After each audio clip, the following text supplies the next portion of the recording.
Madison Harrison was glowing that evening, her hand resting gently on her baby bump as pink confetti rained around her. Beside her stood her fiancé, Evan Carter, smiling for the cameras, the perfect picture of a soon-to-be family. But just 24. Hours later, Madison was gone, vanished without a trace. A month later, a stranger was pulled over driving her car, and what he told police unraveled a chilling story of betrayal, secrets, and a murder that had been planned long before the celebration ever began. Rachel Monroe had always been the kind of person who lit up a room. Her friends described her as warm, dependable, and excited about becoming a mother for the first time. She worked as a preschool teacher in Asheville, North Carolina, and spent her free time crafting baby clothes, scrolling through nursery decor ideas, and documenting her pregnancy on social media. Her partner, Evan Carter, was a mechanic who had recently moved in with her after they found out she was expecting. On the surface, they looked like a couple preparing for the next chapter in their lives. The gender reveal party was held on a bright Saturday afternoon in mid-April at Rachel's sister's home just outside the city. It was a small gathering, only close friends and family were invited. Pink and blue decorations filled the backyard. There were cupcakes with colored frosting inside, games guessing baby names, and a balloon box that would release colored confetti when popped. Rachel arrived wearing a floral maternity dress and a wide, excited smile. Her sister posted photos of her helping to set up the table and laughing with her mom. Everyone remembered her glowing with happiness. The moment the pink balloons floated into the sky, cheers erupted. Rachel clapped her hands and covered her face, overwhelmed with joy. She was going to have a daughter. As the afternoon faded into evening, the party started to wind down. Guests said their goodbyes, and Rachel helped gather leftover food into containers.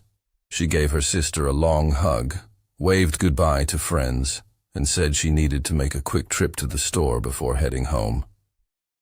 That was the last time anyone saw her. When Rachel didn't show up to work at the preschool on Monday morning, her co-workers assumed she might be unwell. By lunchtime, they were concerned enough to call her phone. It rang once, then went to voicemail. Her best friend Jessica messaged her several times and got no response. After calling Evan and learning that Rachel hadn't come home Saturday night, Jessica immediately alerted the police. At first, Evan told officers that Rachel had left the party on her own and planned to stop at the grocery store on her way home. He said he didn't think much of it when she didn't return that night, because they had been arguing recently, and he assumed she needed space. He claimed it wasn't unusual for her to spend a night at her sister's place when they had disagreements. But when her sister confirmed Rachel never came back after the party, alarm bells went off.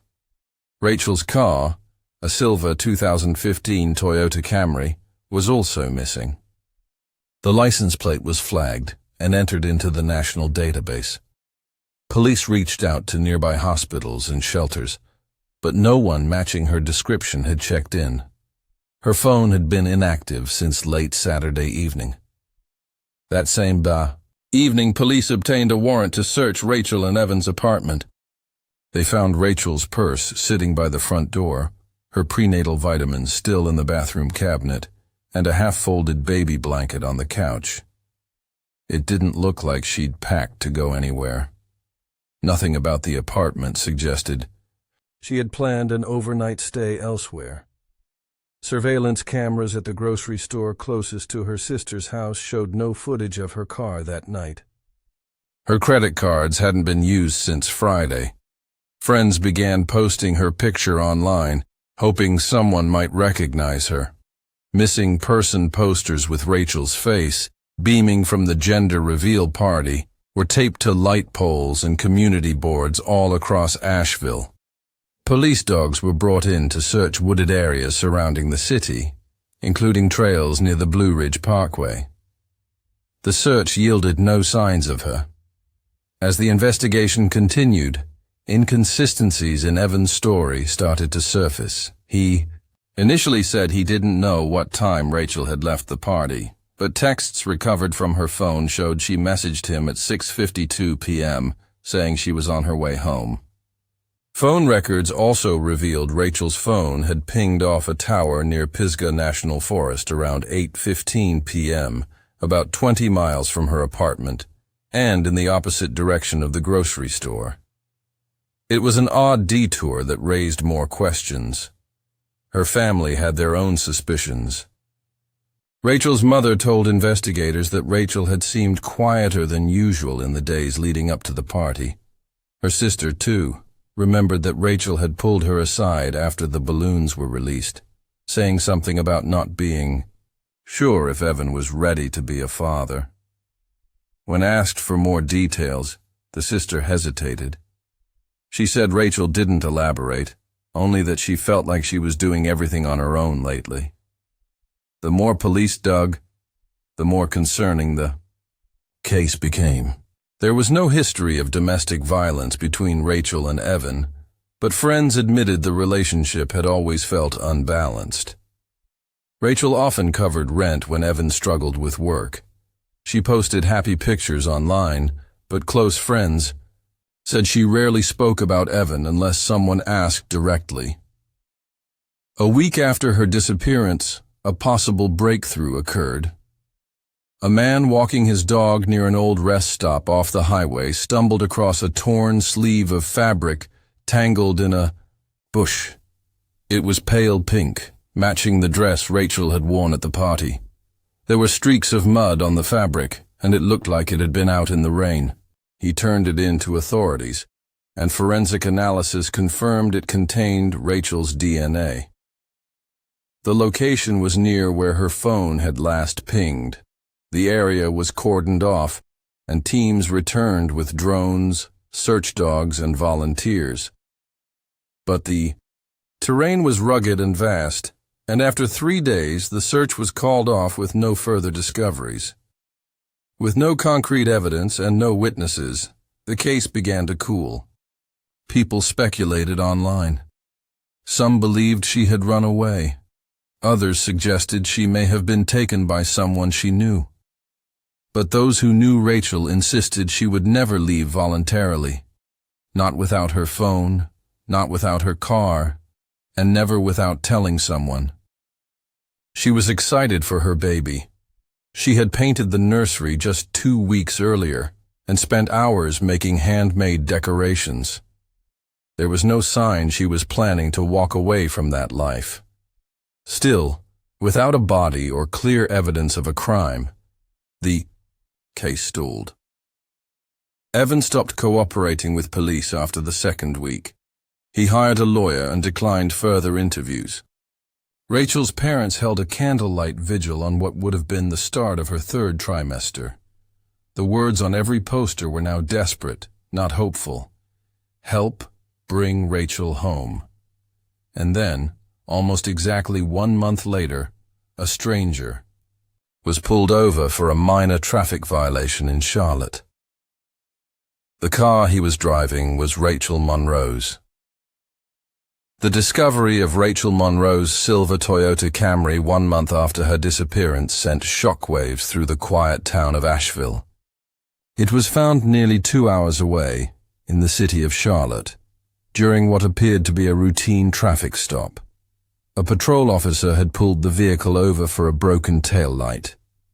The driver was a man named Marcus Avery, 39 years old, with a long criminal record that included petty theft, drug possession, and vehicle-related offenses. His presence behind the wheel of Rachel's car turned a missing persons investigation into something far more disturbing. Marcus claimed he had recently purchased the car for $500 cash from a man he couldn't identify. He said the exchange happened at a gas station off the interstate in the middle of the night. There was no bill of sale, no paperwork, no witnesses. His story raised immediate red flags. Officers arrested him on the spot for possession of a stolen vehicle, But the questions were just beginning.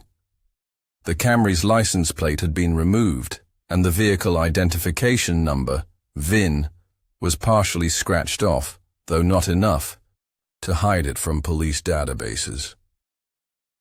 Back in Asheville, Rachel's family received the news with a mix of hope and dread. Her car had been found, but Rachel was not in it.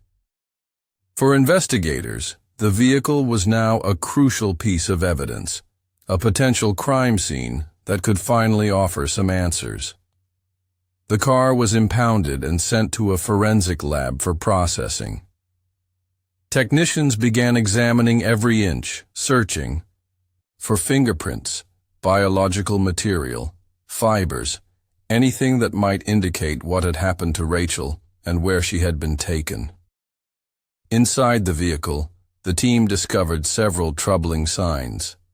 The back seat smelled faintly of bleach. Stains were detected on the upholstery and carpets, some of which had clearly been scrubbed. A strand of long blonde hair was found wedged into the lining of the trunk. Forensics confirmed it was a match to Rachel. No blood was immediately visible, but luminol testing revealed several areas in the trunk and back seat that glowed under ultraviolet light, suggesting the presence of cleaned-up blood. Despite the condition of the car, no cell phone, wallet, or identification belonging to Rachel was found. Her purse, known to have been left at her apartment, had not been retrieved. It appeared that after Rachel vanished, her car had been deliberately cleaned and altered. But who had done it, and why? Marcus Avery continued to insist he knew nothing about Rachel or her disappearance. He stuck to his story. The car was a cheap cash purchase from a man he couldn't name. Investigators were skeptical. They looked into Marcus's phone records, bank accounts, and movements. Surprisingly, nothing directly linked him to Rachel. His alibi for the night she vanished checked out. He had been staying with his cousin in Durham and had only returned to Charlotte a week before the car was discovered. There was no indication. He had been in Asheville at the time of her disappearance. If Marcus didn't know Rachel and hadn't taken her, then how had he ended up with her car? Detectives focused on tracking the car's movements. They began reviewing security camera footage from gas stations, toll booths, and intersections between Asheville and Charlotte. Most of the cameras offered poor angles or low-quality images. But then, they struck gold. One gas station in Gastonia had footage showing the silver Camry pulling into a back lot around 2:03 a.m., 2 weeks after Rachel was last seen. The driver exited briefly and pumped gas. Though the footage was grainy, image enhancement software helped improve visibility. The person driving the car wasn't Marcus. After cross-referencing DMV photos and known associates of Rachel and Evan Carter, investigators made a match. The man seen in the footage was Evan. It wasn't a clear, full-frontal image, but his height, posture, and clothing from another verified sighting earlier that same week lined up. Investigators now had reason to believe Evan had been in possession of the car after Rachel disappeared and well before Marcus ever claimed to have bought it. This discovery unraveled the version of events Evan had told police. He had previously claimed he didn't know what happened to Rachel after she left the gender reveal party. He said he had no idea where her car had gone. But now he was seen driving it 2 weeks after she went missing, hundreds of miles from home. It was damning evidence that placed him directly in the timeline long after he claimed to have last seen her. When investigators brought Evan in for questioning again, he declined to speak without a lawyer. Once legal counsel was present, he refused to answer any further questions and formally invoked his right to remain silent. His sudden silence only deepened suspicion. The police obtained a warrant to search Evan's phone and digital communications.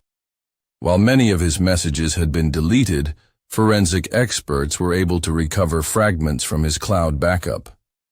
Among the deleted data, They found a series of text messages exchanged with a contact saved under the name Red. The tone of the messages was guarded, vague, but the content was telling. Evan referred to a car that needed to be dealt with and asked Red to get it out of town. In one message he asked, "Did you wipe it down like I said?" Red replied, "Yeah, nothing left behind." Police determined that Red was Marcus Avery. The connection was clear.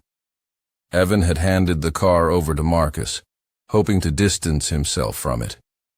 Whether Marcus knew the full story or not was still uncertain, but investigators now believed Evan had actively tried to get rid of evidence. The bleach in the back seat, the missing license plate, the altered VIN, it all pointed to someone covering their tracks. Rachel's family was notified of the development, and though it offered some clarity, it also reopened the wound. They had suspected Evan for weeks, but had hoped they were wrong. Now, it appeared he had lied, manipulated the investigation, and may have known what happened to Rachel all along. The public grew restless as media coverage of the case picked up.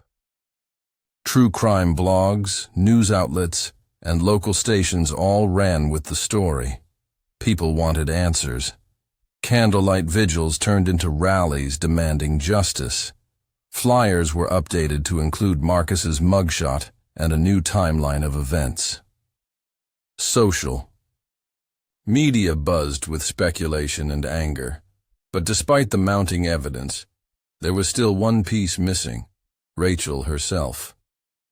Investigators had a car, a likely suspect, and a suspicious accomplice. But without a body, there could be no murder charge. They needed proof of what had happened to Rachel, where she had gone, how she had died. The Camry had carried secrets in its trunk.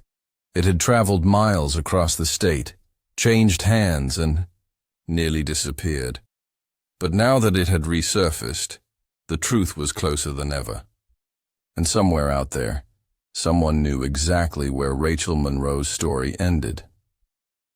3 weeks after Rachel Monroe's car was found in Charlotte, a new lead surfaced, one that shifted the investigation in an unexpected direction. A man named Gerald Moss called the Asheville Police Department to report something strange he had seen about a month earlier. He had hesitated to come forward initially, assuming it was unimportant. But after seeing a segment about Rachel on the local news and recognizing her photo, he realized it might matter more than he thought. Gerald worked as a maintenance supervisor for a group of vacation cabins on the outskirts of Pisgah National Forest, about 20 miles from Rachel's apartment, the same area where her phone had last pinged. In mid-April, just 2 days after Rachel went missing, he noticed a silver car parked off a dirt road behind one of the rarely used cabins. The car didn't match any on their guest list, and he remembered it only because the windows were fogged and it was oddly positioned, as if hastily parked. He didn't approach the vehicle, assuming it belonged to hikers or squatters, but noted it was gone by the next morning. After contacting police and describing what he saw, detectives drove out to the property with him. The cabin area was remote, surrounded by thick woods and accessed only by a narrow gravel road. It had not been searched during the original canvassing of the forest. When officers began sweeping the grounds with cadaver dogs, it didn't take long for one of the dogs to alert to a spot behind the cabin Gerald had mentioned. The soil there looked recently disturbed, faintly sunken under the spring overgrowth. Carefully, forensic teams began excavating the site. Beneath the shallow earth, wrapped in a blue tarp and covered in trash bags, they found the remains of a woman. Her body showed signs of decomposition, but was intact enough for identification. Personal items found nearby: a charm bracelet, a set of keys, and the remnants of a pink floral dress, were matched to Rachel Monroe. Dental records confirmed the truth no one wanted to hear. Rachel had been found. The news devastated her family. Her mother collapsed upon hearing the confirmation. Her sister, who had hosted the gender reveal party, could barely speak to reporters. Her friends at the preschool left flowers, cards, and tiny pink ribbons outside the building. Parents wept as they picked up their children, remembering the bright, cheerful teacher who had once talked excitedly about becoming a mother. The autopsy revealed Rachel had died from blunt force trauma to the back of the head. There were no defensive wounds, suggesting she may have been attacked from behind without warning. The medical examiner estimated her time of death as the evening of the party, the same night she was last seen alive. There was no evidence of sexual assault. Her unborn daughter, just past the 25-week mark, had not survived the attack. What had once been a hopeful celebration now felt like a cruel prelude to tragedy. With this confirmation, the case against Evan Carter gained momentum. Police arrested him on charges of second-degree murder, obstruction of justice, and evidence tampering. Though they didn't yet have a confession, the pieces were coming together. The timeline, the recovered messages, the surveillance footage, and now the body all pointed toward Evan's involvement.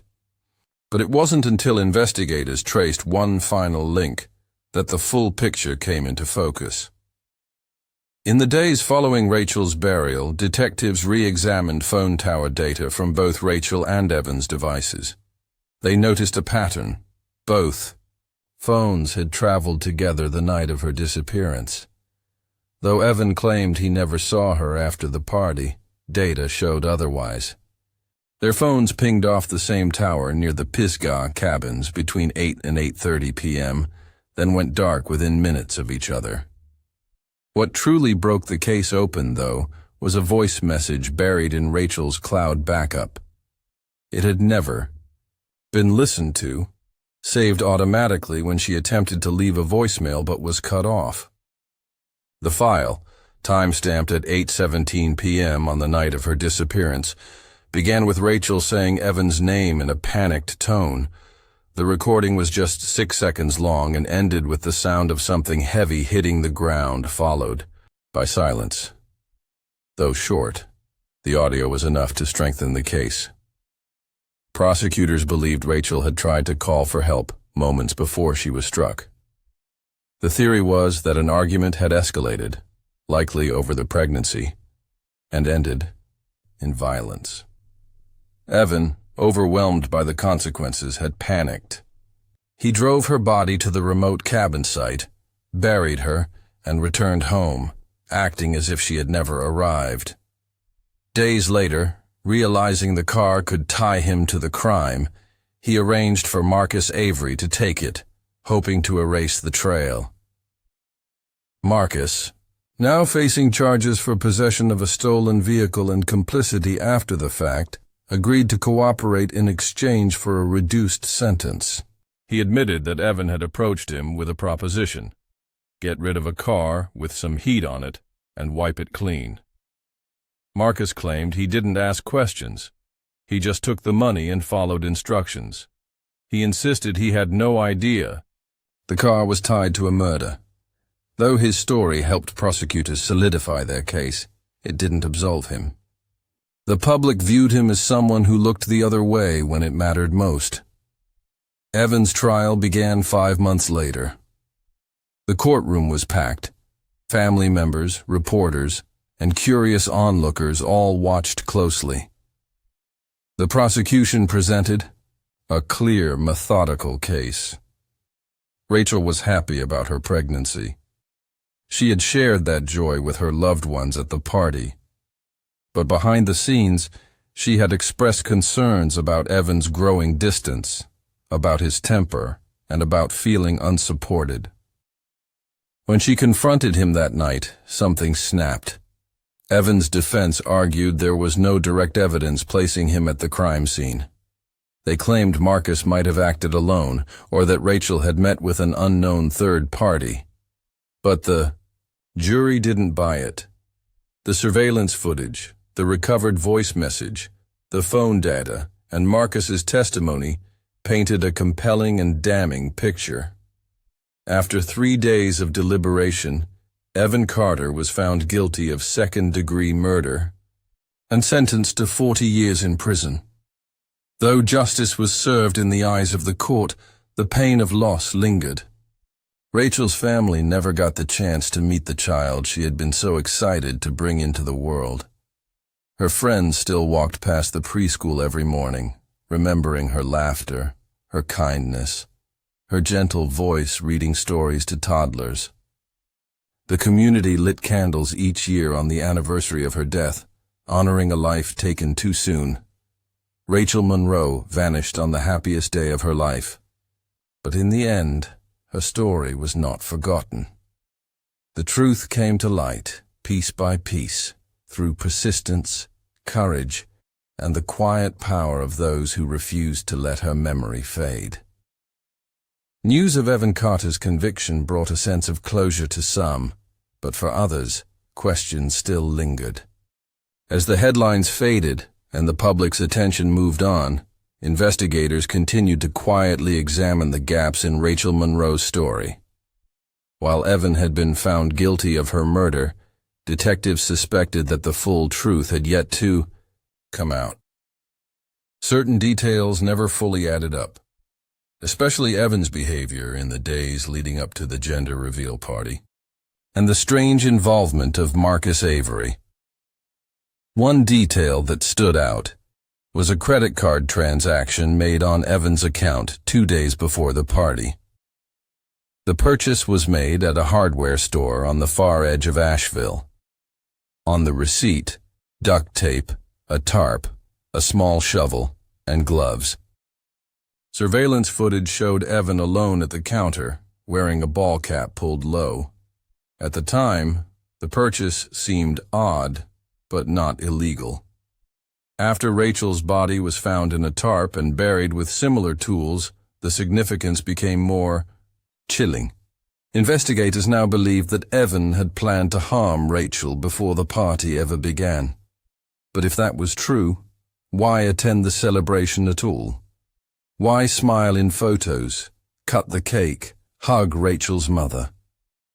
Investigators theorized that Evan had been torn, caught between the life Rachel wanted and the one he wasn't ready to accept. The pregnancy had been a point of tension for months. Text messages recovered from Rachel's phone revealed that Evan had suggested they wait, and when she refused, their relationship had grown strained. In private, Rachel confided in friends that she was worried he might walk away completely, but she never imagined he'd do anything worse. A more troubling theory began to take shape, that Evan hadn't acted impulsively, but methodically. The cabin in Pisgah National Forest where Rachel was found had been visited once before by Evan, nearly a year earlier, according to geolocation data retrieved from an old hiking app on his phone. It appeared he had known about the secluded location well in advance, and the hardware store purchase, just 2 days before Rachel vanished, hinted at premeditation. Detectives re-examined the night of the gender reveal party in even greater detail. They spoke again with guests, reviewed cell phone pings, and looked for anything they might have missed. One guest recalled that Evan had left for about 20 minutes toward the end of the evening, claiming he needed to take a phone call. Another said they saw him speaking with someone near a red pickup truck that didn't belong to any of the attendees. The truck hadn't been identified during the initial investigation, but now it became a priority. Security footage from a neighbor's doorbell camera confirmed the red truck's presence. Investigators tracked down the license plate using traffic camera data and traced the vehicle to a man named Derek James, a low-level associate of Marcus Avery. Derek had prior charges for drug possession and vandalism, but no violent offenses. When questioned, Derek at first denied knowing anything about Evan or Rachel. But after days of pressure and a warrant for his phone records, he cracked. Derek admitted that Evan had asked him to help with a situation. He claimed Evan offered him $1,000 to follow Rachel after the party, keep her away from public roads, and disable her phone. Derek said he backed out at the last minute and never followed through. He claimed he didn't know Rachel was going to be killed. Investigators were skeptical, but phone records placed Derek near the party location on the night Rachel disappeared. It was unclear whether he had directly participated or simply acted as a lookout. Still, the revelation widened the scope of the investigation. The discovery also reframed Marcus Avery's role. Initially believed to have entered the picture after Rachel's death, it now appeared Marcus may have known about the plan, or at least known more than he admitted. Investigators subpoenaed Marcus's prison communications and found a letter he had attempted to mail to an unknown recipient. In it, he wrote cryptically about being the cleanup crew and warned that they're still watching, so don't say nothing.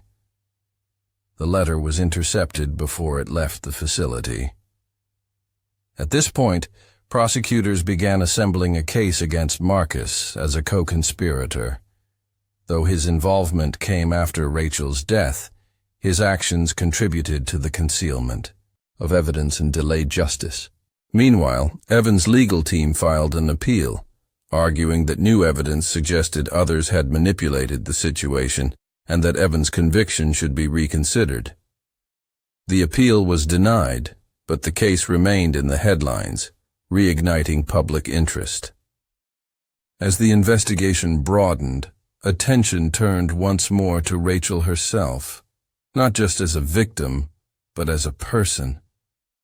Her family released a statement describing Rachel's life in her own words. She had once written in her journal, "I want to be the kind of mother who brings calm into a room, who makes pancakes on weekends and sings in the car." Her loss was not just tragic because of the way she died, but because of the life she had yet to live. Her baby girl, to be named Nora, would never take her first steps or hear Rachel's lullabies. In the wake of the investigation, Rachel's family worked to turn their grief into action. They founded the Nora Foundation, a non-profit organization dedicated to helping women in crisis pregnancies escape dangerous relationships. The foundation partnered with local shelters and counseling services, offering support to women who felt trapped or afraid. Their goal was to make sure that Rachel's story helped save others. Police eventually closed the case officially, naming Evan Carter the primary actor in Rachel's murder, with Marcus Avery and Derek James listed as accessory figures. Though the full truth may never be known, whether Evan acted entirely alone or whether he had silent help, what remained undeniable was the weight of Rachel's absence. A quiet, joyful woman, full of hope for the future, erased in a single night by someone she once trusted. Rachel's story haunted Asheville long after the courtroom closed and the cameras moved on. Her photograph remained on bulletin boards and the walls of the preschool, a smiling reminder of innocence lost. Her grave, adorned with pink flowers and a small stone angel, became a place of reflection, not just for her family, but for strangers who had followed the case and felt the ache of her story. While justice had been served in the legal sense, the emotional cost lingered. For every person who had celebrated with Rachel at the party, the memory of that day was now shadowed by what followed. And for those who loved her, the question would always remain, could it have been prevented? Could someone, anyone, have seen the danger coming? In the end, the truth came not in one dramatic moment, but in slow, painful fragments. Each new piece added depth to the tragedy, but also brought clarity. Rachel Monroe's life, though cut short, became a story that urged others to pay attention, to speak up, and to protect the vulnerable before it's too late. Her voice, silenced that night in the woods, now echoed through the actions of those determined to make sure she would never be forgotten. 1 year after Rachel Monroe's murder, her family gathered at a small park just outside Asheville to release lanterns in her memory. The sun dipped low behind the mountains as dozens of people stood silently, watching the soft glow rise into the sky. It was a quiet, emotional ceremony, just as Rachel would have wanted. There were no cameras, no reporters, just family, friends, and those who had loved her. Each lantern carried a message written in black ink. Some shared memories. Others carried simple words like hope, love, and justice. The case had officially closed months ago, but for many, closure remained elusive. Rachel's absence left a permanent void in the community. At the preschool where she taught, her classroom had been turned into a reading corner, with books donated in her name. A mural on the back wall depicted a tree filled with paper butterflies, each one bearing the name of a child she had once taught. Parents still paused outside that room when they picked up their children, unable to forget the woman who had once stood smiling at the door, holding finger paintings and singing songs. Rachel's family, meanwhile, had become reluctant figures in the public eye. Her sister Michelle spoke at women's advocacy conferences and fundraisers. Her mother, Caroline, worked tirelessly behind the scenes for the Nora Foundation, attending meetings with lawmakers and community leaders. They wanted Rachel's death to mean something, not just to them but to others who might be walking the same terrifying path. They had come to accept that no sentence, no trial, no truth uncovered would bring Rachel back. But helping someone else might keep another family from knowing the same pain. As the months passed, whispers of Rachel's case still drifted through town. There were theories that Evan Carter hadn't acted alone, despite the trial's outcome.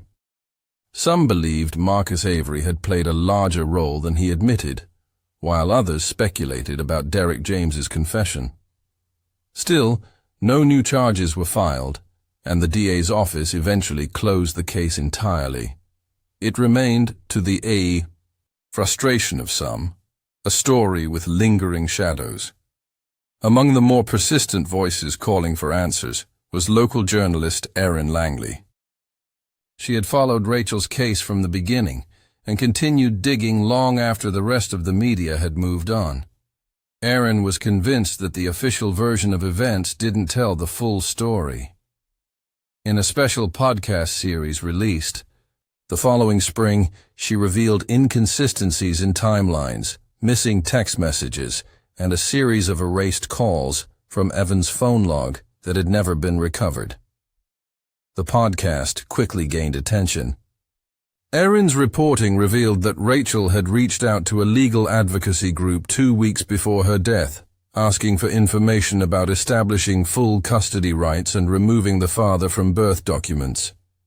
It was a decision that likely provoked a stronger reaction than anyone knew. The legal group confirmed Rachel never followed up, but her inquiry showed she had begun to prepare for a future without Evan in it. Listeners of the podcast began submitting tips and stories of their own. One anonymous caller claimed to have seen Evan and Marcus together weeks before the murder, arguing in a parking lot behind a downtown bar.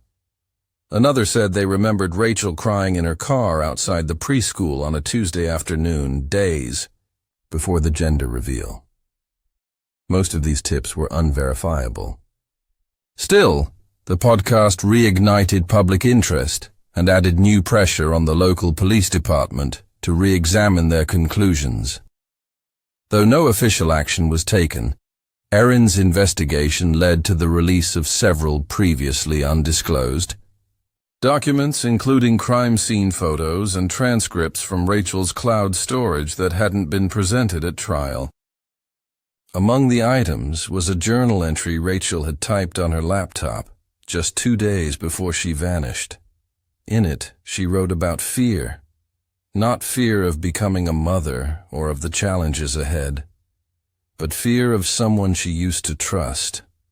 She wrote that she hoped she was wrong, that maybe things would calm down after the party, but if anything happened to her, she wanted her family to know she had tried. It was a gutting revelation. Her words carried a weight that silence never could. The entry was read aloud in a special memorial event hosted by the Nora Foundation. As her sister's voice trembled through the final lines, not a single person in the audience remained dry-eyed. Rachel had spoken from beyond the grave, and in doing so, she had reminded everyone that victims are not just statistics. They are people who dream, who worry, who try to navigate impossible situations with grace and hope. Over time, Rachel's story reached far beyond North Carolina. National advocacy groups shared her case during Domestic Violence Awareness Month. Schools used her story as part of training programs for counselors and teachers. Police departments across the state reviewed their procedures for missing persons cases, especially involving pregnant women. Even in the face of so much pain, change was happening. One by one, lives were being touched by Rachel's story, not because of how she died, but because of how she lived. Years later, a bench was installed near the cabin site in Pisgah Forest, not far from where Rachel had been found. The area had once been marked by sorrow, a place of loss hidden beneath the trees. But the bench changed that. It was engraved with her name and a quote. Her light was quiet, but it reached farther than she ever knew. Visitors sometimes left flowers there, or small stuffed animals, or pink ribbons fluttering in the wind. Some came with their own grief, their own stories, and found comfort in the quiet space. Others came simply to sit and remember a woman they never knew, but whose story had moved them all the same. Rachel Monroe didn't choose to become a symbol. She didn't set out to spark conversations about abuse, or to change laws, or to inspire thousands. She only wanted to be a mother, to raise her child in peace, and to share a simple, ordinary life filled with love. In the end, that quiet dream became something powerful. She vanished after the gender reveal, a night filled with laughter, balloons, and plans for the future. But even after her life was stolen, the truth rose to the surface. One detail at a time, her story was pieced together, not just by investigators, but by the people who refused to let her be forgotten. And through their efforts, Rachel's voice was not silenced. It grew louder, it changed things, and it still echoes today,